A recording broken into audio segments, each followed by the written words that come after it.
Well, welcome everybody to another edition of the Nebraska Way, how Nebraska is growing and more. This episode, we've got another great guest, Margaret Byfield, who is going to talk to us about private property rights. She is the executive director of the American Stewards of Liberty, an organization that was founded in 1992 to work with communities to help make sure that they would continue to have access to the land and natural resources to be able to produce food and fiber and fuel. And Margaret actually is a natural resource policy expert. In fact, she grew up on a cow-calf operation in central Nebraska, or central Nevada rather. And the issue with that operation was it was part of a major takings case that went to the U.S. Supreme Court, Hage versus the United States. So she's been involved in private property rights and battles with the federal government for a long time, so ever since she was young. And so she has really developed an expertise in this, and she continues to write for the American Stewards news service. So she and her husband are working on this issue to protect private property rights and help communities be able to do that. Her husband, Dan Byfield, is the CEO of American Stewards. And Margaret, welcome very much to the program. It is great to have you on. Well, thank you for having me. I appreciate the invitation and the chance to visit with you. Great. Now, we're doing this remotely on our podcast, but you've been to Nebraska many times, so thank you very much for coming to our state to be able to help us with some of these private property right issues. But before we get into that, why don't you just give us a little bit about your background? I know I mentioned some things, but just how did you get involved in this issue, and why are you so passionate about it? So I was raised on a cow-calf operation in Nevada, like you had said. And in that operation, it's, in Nevada, our land situation is very different. In Nebraska, you're 97% private. In Nevada, we're 87% federal. Wow, it's almost exactly the opposite. It's almost like exactly. Flipped it and turned around, yeah. So you have, on any kind of a ranching operation, you have a little bit of base private land, your 640 acres that was homesteaded, and then you graze the federal allotments. And when the West was settled, that was how every ranch there was put together.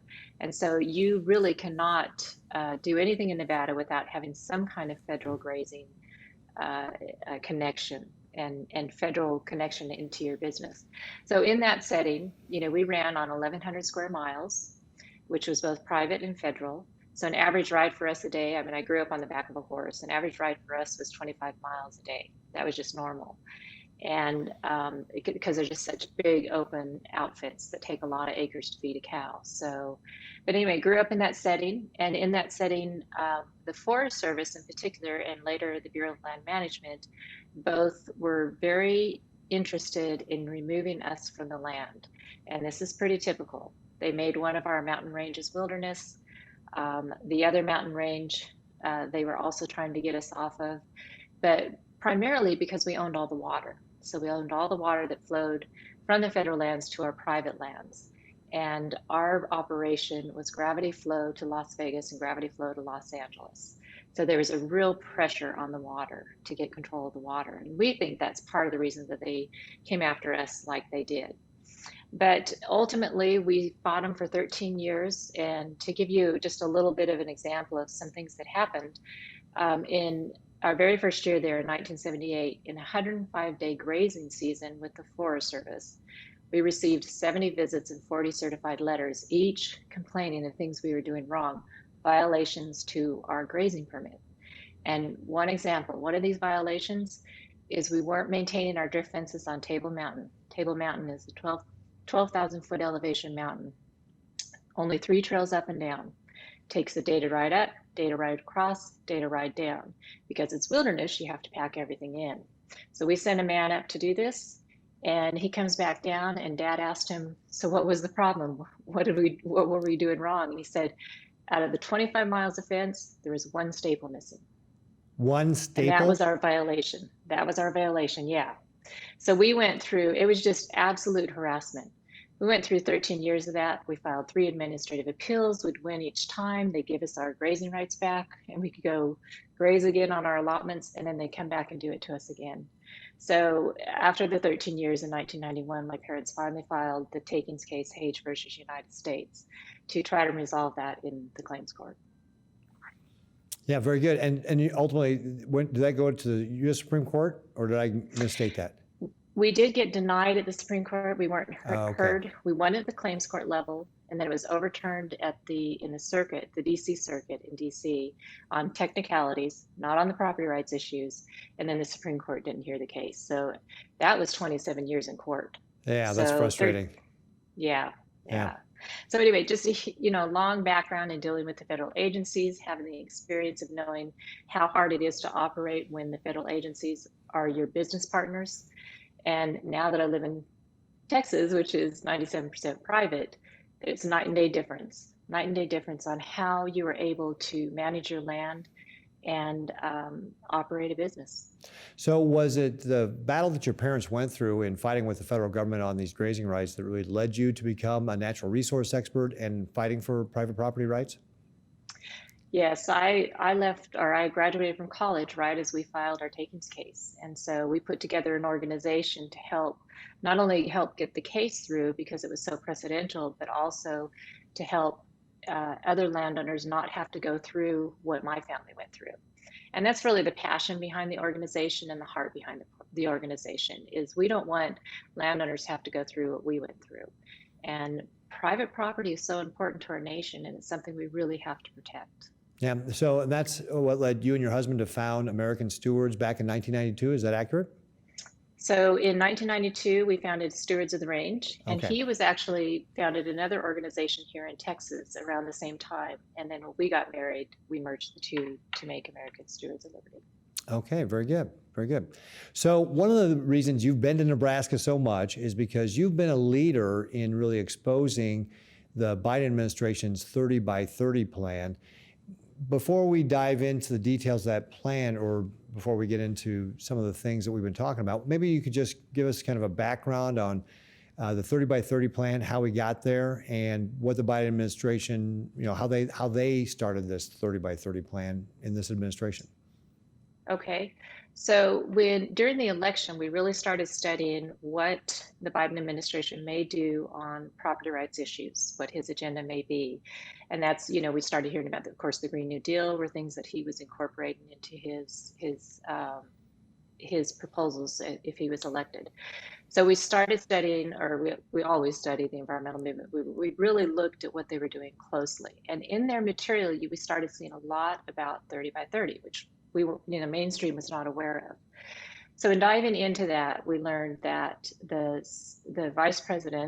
current vice president, Kamala Harris, was a co-sponsor of a Senate resolution for 30 by 30, as well as our Secretary of Interior, Deb Hoagland, who was then a representative, was a co-sponsor of the House version of 30 by 30. So that really told us 30 by 30 was going to be a key issue.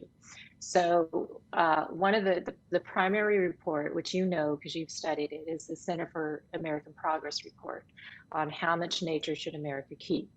And they came out with this report in August of 2019. It's the playbook for 30 by 30. And you can read that and you will see exactly where they're coming from on 30 by 30. The goal is to permanently protect 30% of our land and oceans by 2030. And that's in its natural state. And so that's a complete lockup of the land.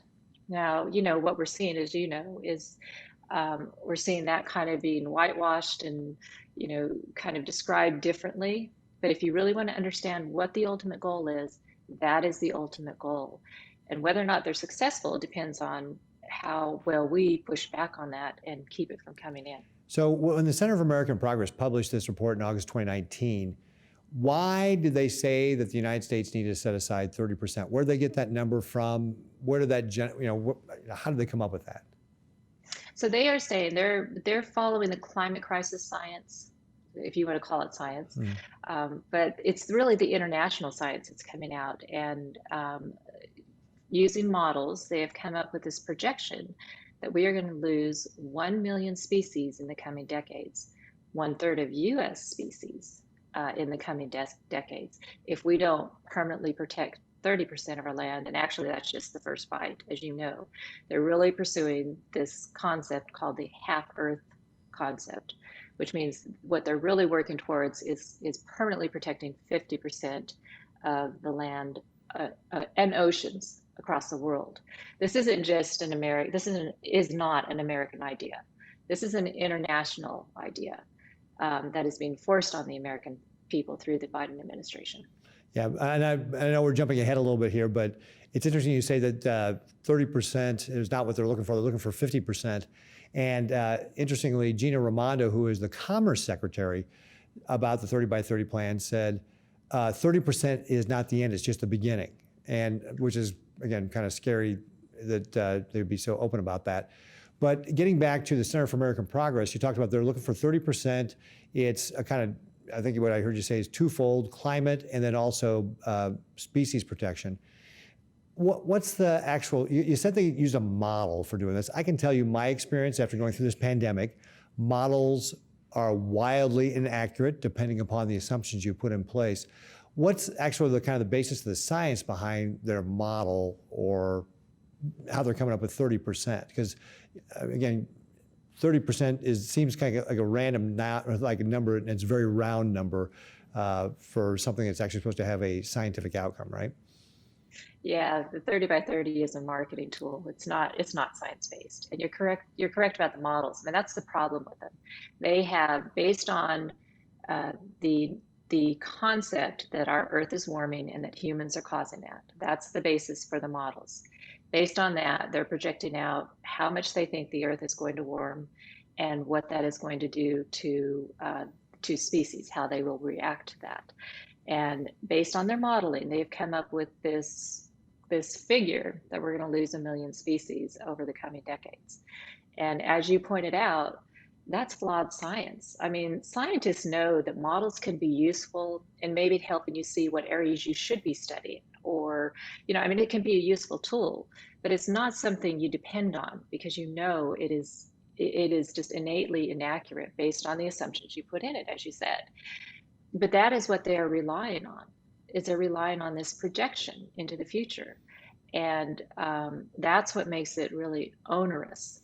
The other part of that they say in the CAP report is that we're losing a football field size of land to development every 30 seconds, which comes out to 3,000 acres a day, which then comes out to 1.1 million acres a year, and then 11 million acres over 10 years. But what they're talking about taking and controlling through this is anywhere from 681 million to 730 million, depending on which figure you start with. And that's a huge amount of taking of land or control of land without real justification for it. If the problem is we are converting land from development to from its natural state to development, we should be seeing more of that. But 11 million acres over 10 years, I think, is really not something that's very concerning. So have they said that if we implemented this 30 by 30 plan, how many species would we save, or how many degrees in Celsius would we reduce the Earth warming by, or anything like that? Nope, they have not said any of that. It's all about control. This is an agenda to basically just control the land. I think what you have to understand about the environmental movement, the people really behind it, is they don't trust the individual to manage his own land. They think that it should be done by a group of conservation experts with PhDs in Washington, D.C., making those decisions. And it's just a real mistrust of the individual's use of the land. Yeah. And that's where it's really flawed, because as you know, in Nebraska, and as I've seen all across the nation, it's the land that is managed by the private individual that is the best land. That's your best conserved land. Not only is it productive, but it's healthy and it's well taken care of. And those are the lands actually that they are seeking to control under 30 by 30, because that's where the species live. Yeah, it's interesting. If you look at the CAP report, one of the things that they almost say it in a plaintive sort of way, 60% of the land in the United States is privately owned, yet they're complaining that only 1% of it is permanently protected in its natural state, which is what, of course, their whole ideal is. And to your point, one of the things I say all the time is I talk about how our farmers and ranchers were the original conservationists because they wanted to pass along the family farm or ranch to the next generation. So they took care of the land and their animals. And in fact, here in Nebraska, 95% of our farms are family owned, and many of them are multi-generational, just to that point that they've taken care of the land, they improve it, and then they pass it on to the next generation. So let's go ahead and get into, we got the Center for American Progress report. I think it was shortly thereafter that it was then Senator Kamala Harris and then Congresswoman Holland put into their respective 30 by 30 resolutions into the Congress. But then Joe Biden got elected in November of 2020, and in January 20th of 2021 was sworn in. What happened then? So 6 days later, in the climate crisis executive order is a couple paragraphs, I think about page 9 of the 57-page executive order, and one real simple phrase in there that says that they intend to conserve 30% of the nation's land and waters. And I think if you weren't familiar with 30 by 30, you probably wouldn't have thought too much about that, which is why I think it was missed by a lot of people. There was so much in that executive order that I think took the attention. Yeah, like you're pointing out, it was 2 paragraphs out of 57 pages. Yeah. But when we first saw that, because we read it that day, and when we saw that, we thought, we know what this is. This is 30 by 30. But the confirmation for us even was the Department of Interior fact sheet, which came out that same day. And that's where they cite the figures we've already talked about in the CAP report, that we're losing 1 million species in the coming decades, that 60% of the land is private, 3/4 of the development conversion is happening on private lands, but only 1% is protected. We're losing a football field, every 30 seconds. All of that was straight out of the CAP report was in the Department of Interior's fact sheet. If they were writing a high school paper, they would have gotten a D for plagiarism because they basically just lift that language right out of it, right? They did. That is so true. And here's the other thing that was really important that they also repeated out of the CAP report is they say that 12% of the land is already protected, permanently protected in the manner that they are seeking for 30% of the land in the nation. And so it's a bit interesting because they're backpedaling, or they're not really backpedaling, but they're kind of shying away from that. But when they came out with this report, that they used that figure. Right now they're saying they don't know how to define conserve, but they do know how to define conserve. They did it. Yeah, they were using the U.S. Geological Survey's definition at that point, and how they came up with the 12%. You're right, they cited it both in the CAP report and then in the fact sheet that the Department of the Interior put out. Yes. So this executive order gets written. It's Executive Order 14008 that the Biden administration pushed out on the climate crisis. 2 paragraphs in a 57-page document. They do put out a fact sheet from the Department of the Interior that day that really kind of mirrors this stuff. And that's when you kind of kicked into action, right? Margaret, tell us what you did after you read that executive order and you saw that fact sheet. So the first email that I sent was to Garfield County, Colorado. We work with them. We've worked with them for probably 15 years on various issues. They have 3 commissioners and a deputy manager there that are always on top of these issues. We had a conversation with them. They said, absolutely, we will do a resolution opposing this. And so we worked with a really good attorney that we work with in Phoenix, Norm James. He's a natural resource attorney. He wrote the first resolution. We took that resolution, made it a model resolution, and the day that Garfield County passed the first resolution opposing 30 by 30, which was February 16th, we released the first guide to fight 30 by 30, made it free, downloadable on the internet so anybody could get a copy of it, and just started spreading the education of what 30 by 30 was across the nation. So that we did on February 16th.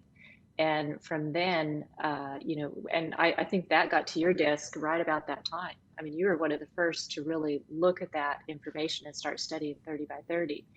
And I think we first met in March, and already you had come out with a statement opposing it, the first governor to ever do that. And then you led that effort with the other states to make sure that they were educated on 30 by 30, and which of course led to the letter that you sent signed by 15 governors opposing 30 by 30 with a great list of questions that need to be addressed, which still haven't been addressed by the administration. Yeah, so what are some of those questions that you think need to be addressed by the administration? Well, number one, they really do need to define what they mean by conservation, which they have failed to do. This kind of a program, normally you would have to do a programmatic EIS, environmental impact statement, because it's a complete policy change. But so the question is, are they going to do that? Another question is, how is this going to be implemented? In other words, which agency is going to be in charge of it? Do they need federal authorization for this? Because currently they don't have it. The president cannot unilaterally decide that we're now going to conserve 30% of our land in America. That is a decision on the federal lands for the federal government, and in states, it's your decision. The land management in your state is your decision. So it's a real overstepping by the federal government. So then there's other questions. So on this conserved land, are people going to be able to hunt and fish? What is going to be the use of the land? What is going to be allowed? What isn't going to be allowed? There's just a million questions. What qualifies? We know the 12% is wilderness, national parks, conservation easements in perpetuity. We know that from the figures they've given us. What else is in that bundle? What else qualifies? So there's a million questions. They've given us absolutely no substance. All we have right now is basically a marketing campaign to conserve 30% of the land. Yeah, and I think that you mentioned that you worked with Garfield County, Colorado, but then you also were working with a county commissioner here in Nebraska, Tanya Storer, in Cherry County. How did you get to know Tanya, and how did that, how did you get associated with her in Cherry County, and what did Cherry County do? We were really fortunate. Probably about 15 years ago, met Tanya and working on another property rights issue. And so she actually had called us about the time 30 by 30 was coming up to help their county consider a conservation easement that was coming before their board, which they were going to have to determine would they be giving a special use permit for.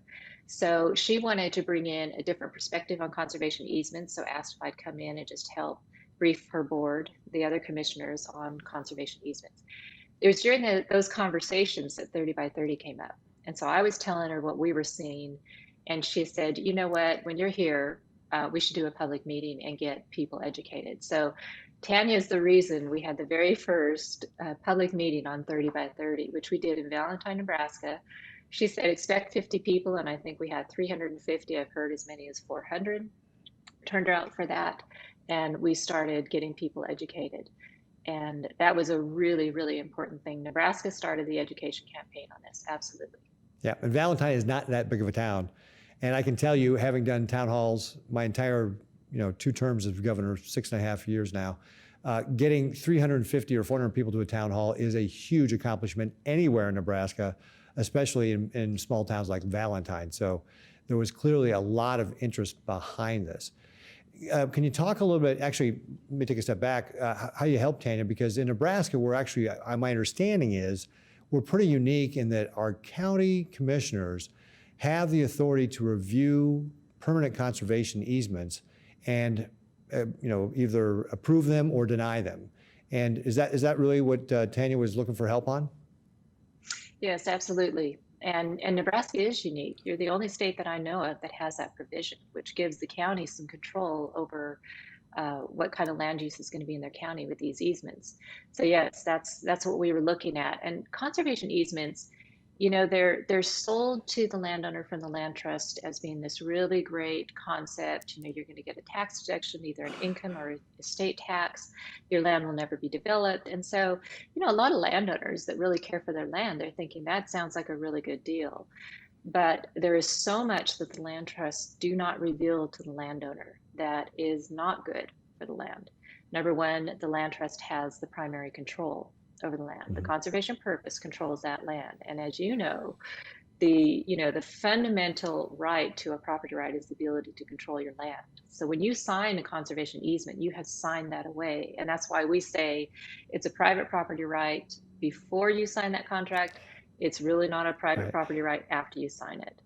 And, there's other problems with it. You and the land trust could agree on making changes to the activities on the land, but a third party can sue to enforce the original contract.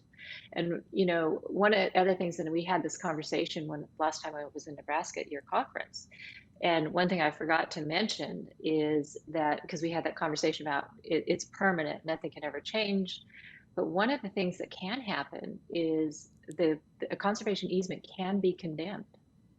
It can be So condemned? it can be condemned. It can be condemned Hmm. for a road project. It can be condemned for a sewage treatment plant.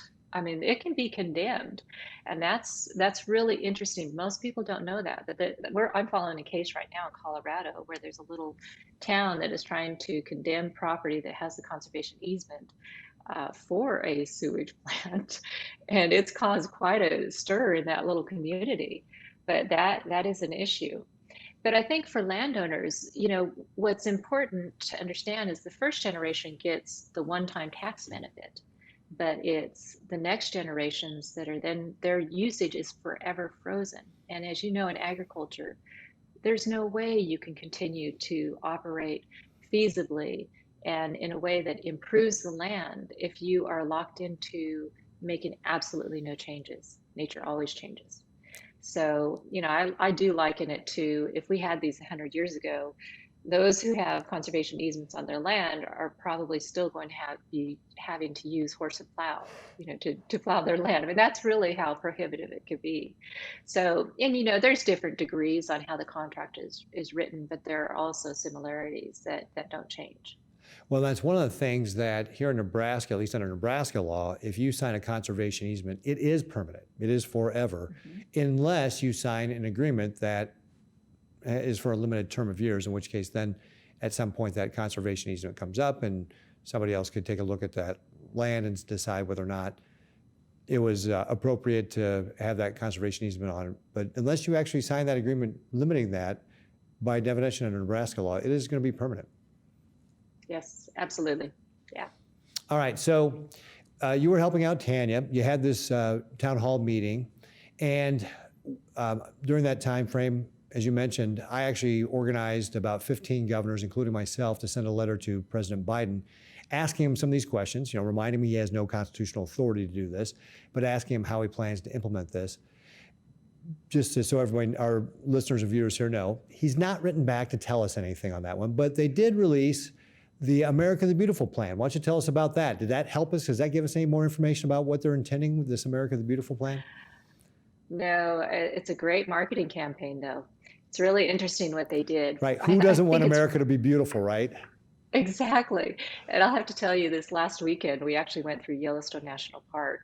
And one of the things they sell now is they sell the yearly pass to go to all the parks is now called Mm-hmm. America the Beautiful.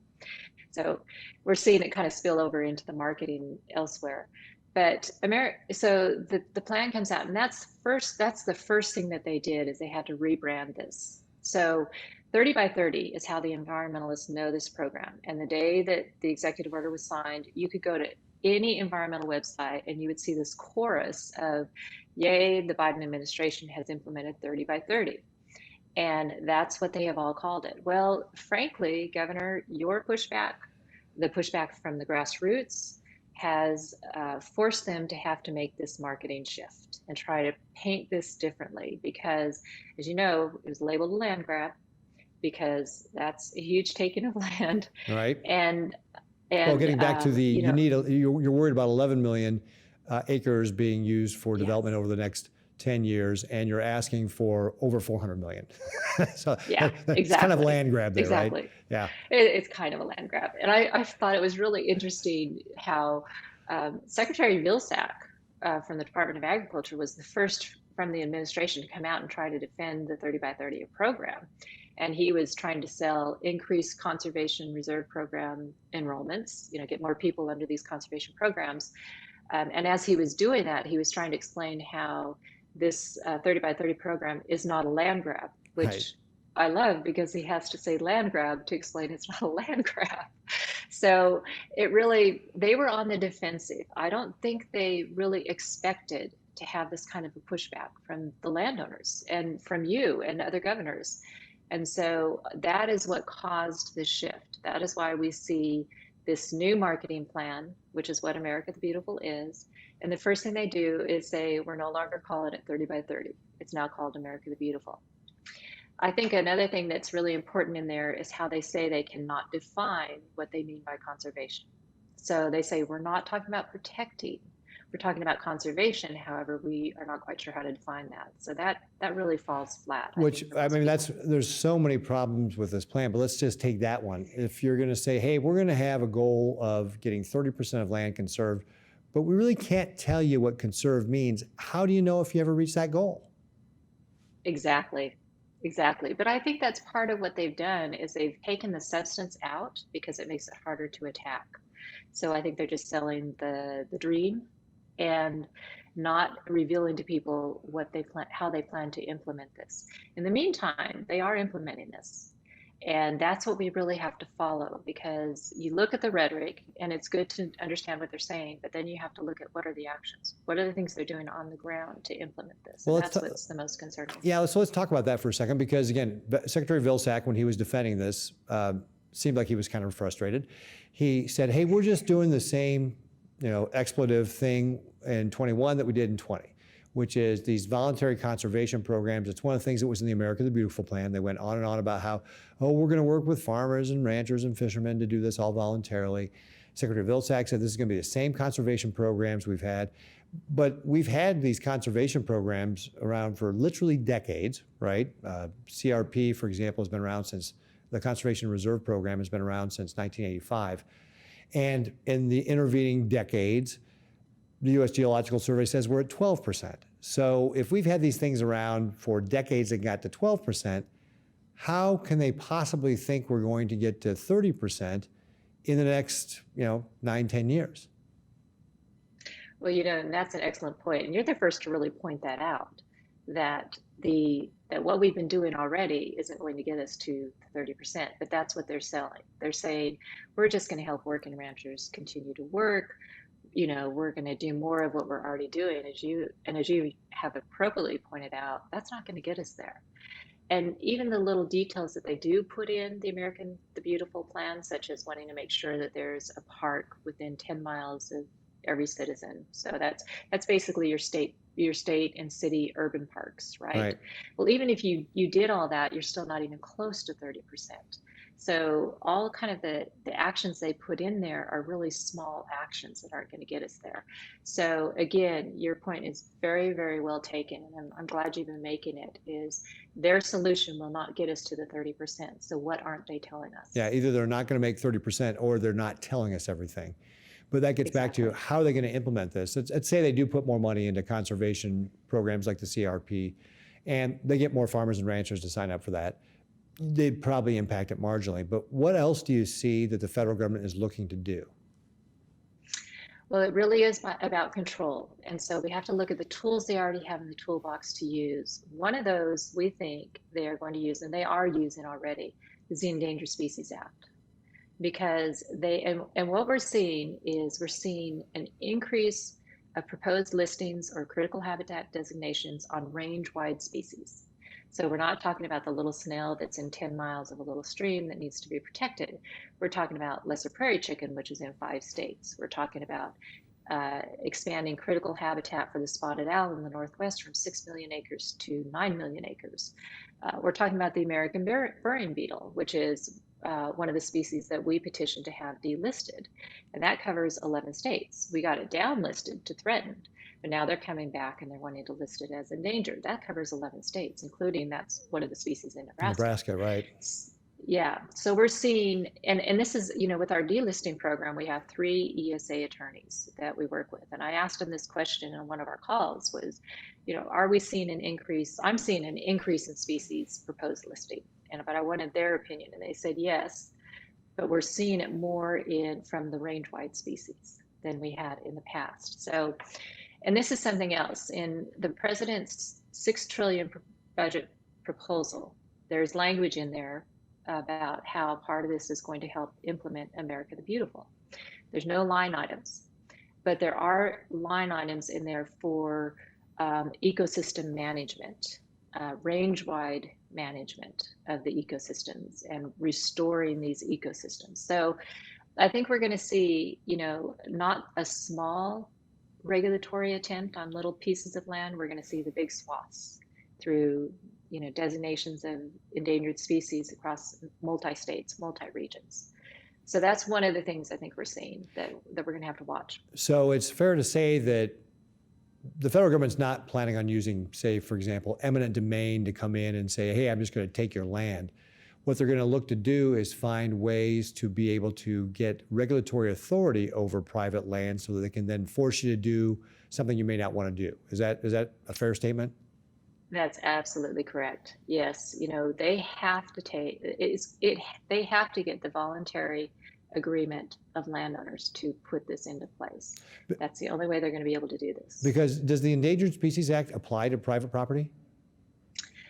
Critical habitat does not apply to private property unless there is a federal connection to that private property. And that federal connection is funding, so CRP funding, a program, or any kind of action that takes federal approval.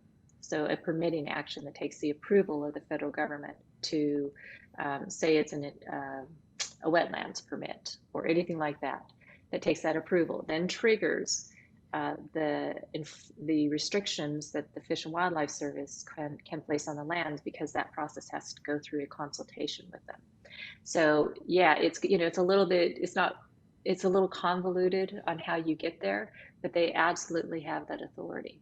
And that's the key thing to understand, is that no, critical habitat does not apply to private land unless there is that federal connection. And that's already existing law.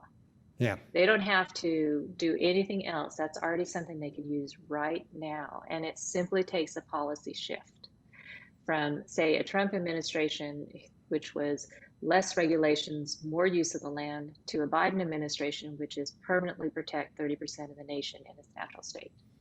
So I think we can expect to see those policies changed and those restrictions increased. Well, it's actually one of the things we've been told by a rancher, that when his CRP land was up for renewal, so Conservation and Reserve Program is a conservation program, but the term is limited in the years. And when those programs are up for renewal, he got his paperwork in the mail, and they had changed the terms so that he would have to protect the habitat of the swift fox, which he said, I've never seen a swift fox. And he called USDA and said, what do I have to do to protect this habitat? It's now, a term in this agreement you've sent me. And they couldn't tell him. And so he declined to sign that agreement because they weren't going to lay out. Unlike the president and the administration, he actually is uncomfortable with the vagueness of just signing up for something that he doesn't know what it means. And so he decided not to sign up for that CRP agreement because they couldn't tell him what sort of requirements he would have on that if he signed that agreement. I think that was very prudent on his part, and really compliment him on digging into that and making sure he knew what he was signing. And I think that's what the message we really want to send to landowners is make sure you understand what you're signing. I'll give you another example. In Montana, is a landowner was going to take his land out of CRP, which would happen September of this year, and lease it to the neighboring rancher who wanted to graze it, farm it. They're a working ranch, and they need additional land to support their operation. So that has been their plan for many years. But he thought, well, let me go ahead and I'll just make a call and see what the payment would be if I re-enrolled it. And he was getting $10,000 for about 400 acres. This would now increase to $16,000. And also they said they would now include acres that previously were excluded, which upped the acreage and upped the payment to $30,000. Wow. So, and the landowner who was going to lease it said, we really can't compete with that.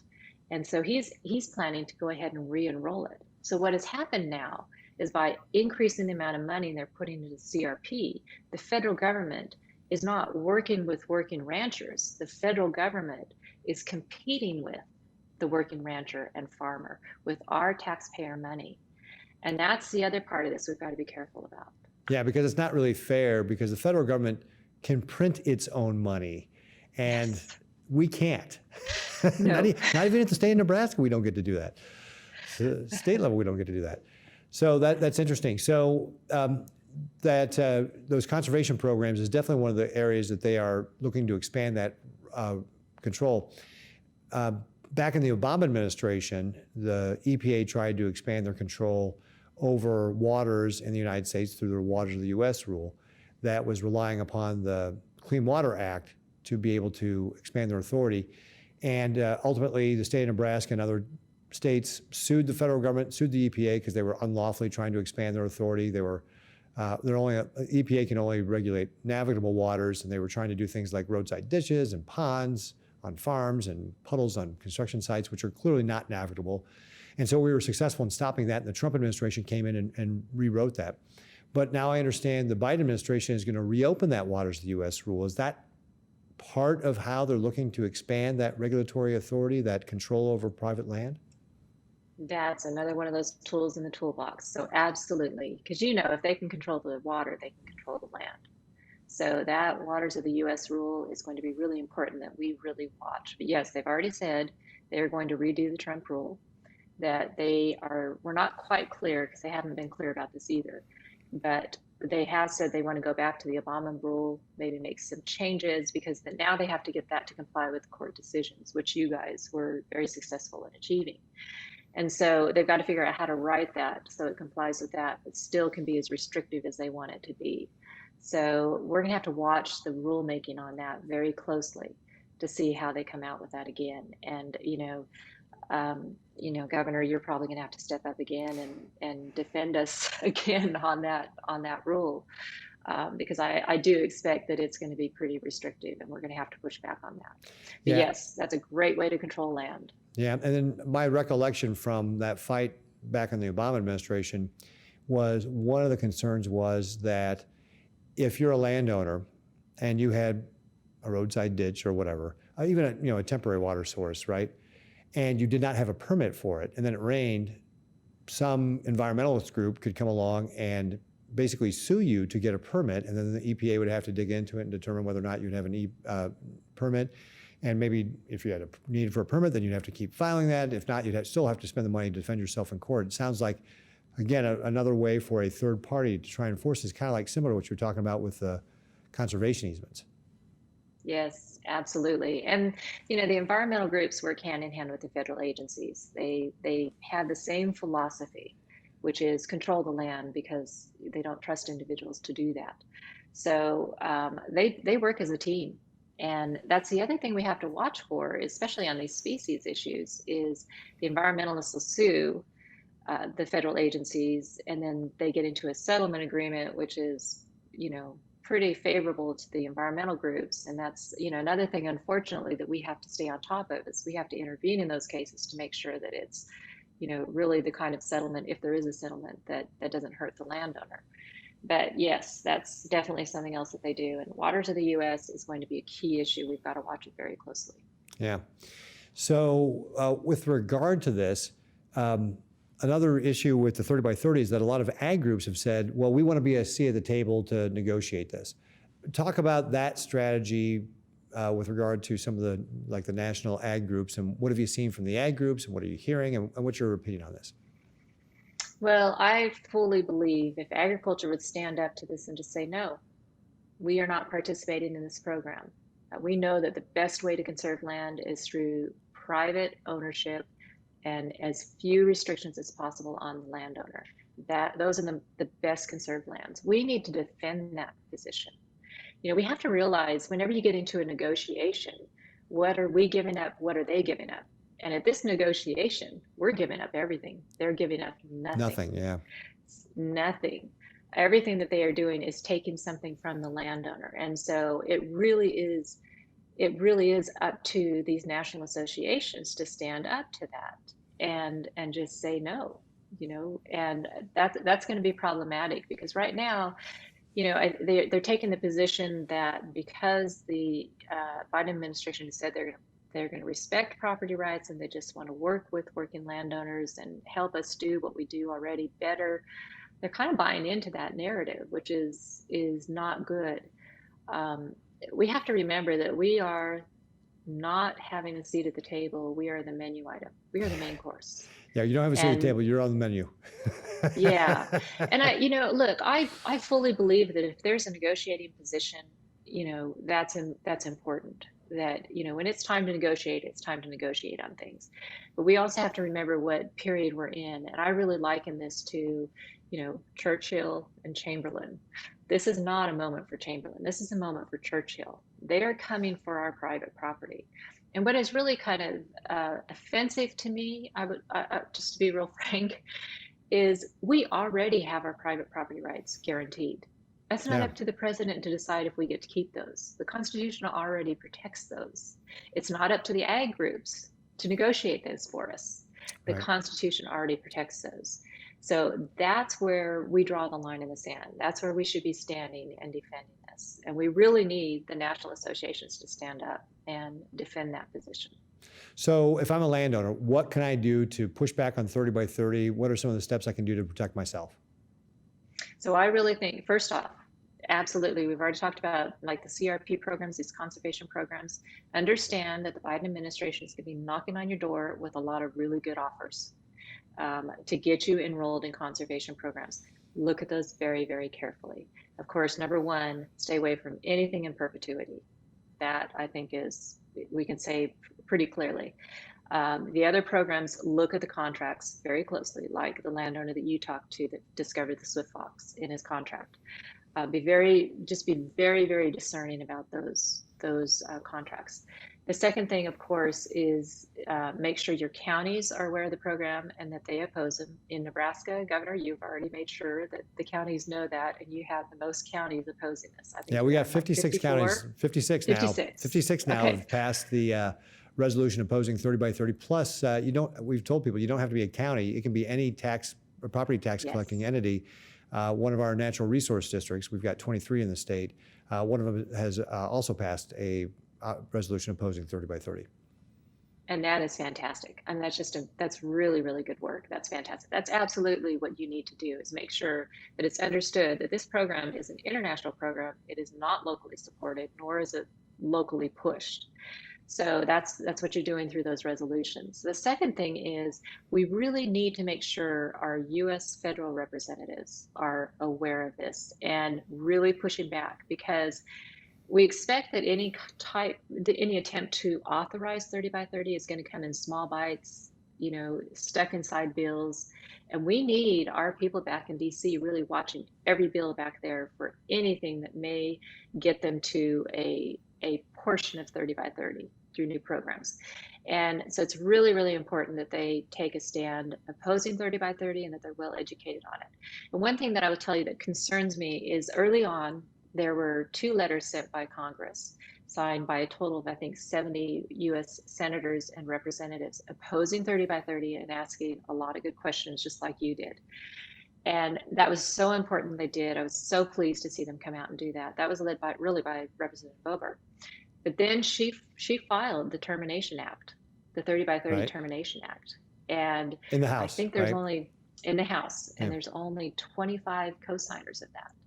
So that has me a little concerned. And there is a Senate version filed by Kramer and the Kansas senator. You will probably come to that quicker than I will. In the Senate House, in the Senate. But what we're not seeing is those U.S. representative senators sign on to those termination bills, which are really important to send that signal to the Biden administration that we oppose this. And so that's another thing. If your representative isn't on it, I think you need to Contact your senator, contact your Congress. Yeah, representative. Yeah. Sure.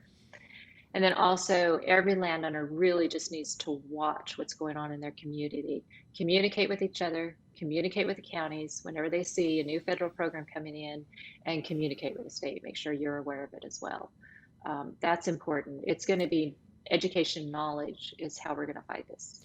Yeah, that's a great point because you don't know what this form could take or what could lead to that nexus is what you're really describing, that connection with the federal government. So for example, on the Kansas-Nebraska border, they had a heritage area they wanted to do.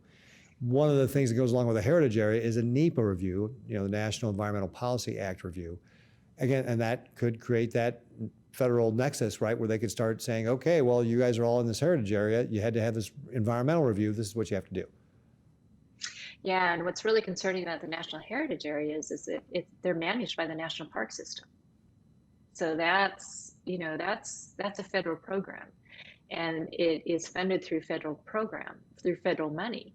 So we're creating a federal nexus there. Yeah. And, you know, it's not as direct as like critical habitat attached to that property, but what you have to really watch for are the layers of bureaucracy that come in. And this is where I think my experience in the federal lands issues, you know, this is how I've seen it. It comes in very slowly. It kind of creeps in, and you don't even really feel that it's happening. And this one little restriction doesn't mean a whole lot, but you put them all together, and all of a sudden, you know, you find out, wow, I can't put a cow anywhere to graze this land. And that's how it really sneaks in. And so, you know, it just gets back to the basics. Why do we need all those federal programs? Private landowners do it better. I mean, your state is a perfect example of that. I love how you use the figure of the ranking of Nebraska for conservation versus the ranking of the president's Delaware. home state. Yeah. Yeah. Uh-huh. Yeah. Big U.S. News and World difference. Report ranks Nebraska 6th best in natural environment and Delaware 6th worst. So my attitude is always like, And they should go focus on Delaware. Yeah, a little off point, but do we really want our land to be managed as the Afghanistan withdrawal has been managed? Oh my gosh, and what as a our disaster. southern border is being managed, Another which, disaster. you know, I'm very close to. Yeah. So I think that, you know, Nebraska is doing it right. You guys are the best managers of your land, and that's the way it should stay. Yeah. Well, good. That's one of the things that we've been talking to people about here, and I know we've had we're kind of coming up on the hour, you know, an hour or so that we've been talking, so we probably need to wrap this up pretty soon. But you know, we've already seen. Actually, it was a town hall at Tanya Store, and she was talking about in Cherry County how people who've got grazing rights on the federal land there, which again, not very much, but the people who have it are losing. They're just not re-upping them. They're just not letting them graze anymore. So I think she said on 76,000 acres, there's like 400 head are left or something like that. So it's, again, they're just continuing to kind of squeeze the noose there, so to speak. And it really is about, you know, making sure we defend our private property rights. And maybe I'll just wrap up on, you know, one of my town halls, somebody said, well, why not just wait and see what happens? And I think that, to your point, by then it's too late, right? If you just wait to see what happens, they're just going to slowly layer in the regulations until you can't do anything more. So, well, Margaret, like I said, we're kind of coming up on the time frame here, but you obviously got the American Stewards. Why don't you tell us, how can people keep track, or how can people follow what you're doing and what American Stewards are doing so they can keep up to date on this? Well, you can go to our website, which is americanstewards.us, and there's a couple things you can do there. You can download the guide for 30 by 30, and also just subscribe free to the Liberty Matters news service. And that news service we put out really about every 2 weeks, and we have the briefings, updates on 30 by 30, as well as other key property rights issues that people ought to be attuned to in this, that really do work together with 30 by 30. So those really are the two things that are important. And of course, you know, any help funding our effort, we always appreciate, of course, too. But mainly it's really this, we are a nonprofit. Yes, we are. But mainly, you know, it's what is going to beat this program is education. Because the thing that I love about our landowners, all we have to do is give them good, solid information. They know what to do. And that is what makes us strong. And so that's what the news service is about. That's what your town halls are about, is getting people educated so they can make the best decisions for their property. And Absolutely. That's really what we need to do. Yep, absolutely. And if our viewers and listeners want to follow along on the Nebraska Way, you can like us on Facebook. You can follow us on Twitter at GovRicketts. You can follow us on Instagram. You can always send an email to pete.ricketts@nebraska.gov. We're always looking for feedback there. Our governor.nebraska.gov is the website. So lots of ways you can follow along and continue to get information with regard to this 30 by 30 land grab or anything else that, you know, the other issues that are important here in the state of Nebraska. Margaret, once again, thank you so much for joining us. We appreciate it. And we just want to, again, thank all of our viewers and listeners. Please go give us reviews. We always appreciate that. Thank you so much for tuning in again, and we look forward to our next episode of the Nebraska Way. Thank you, Governor.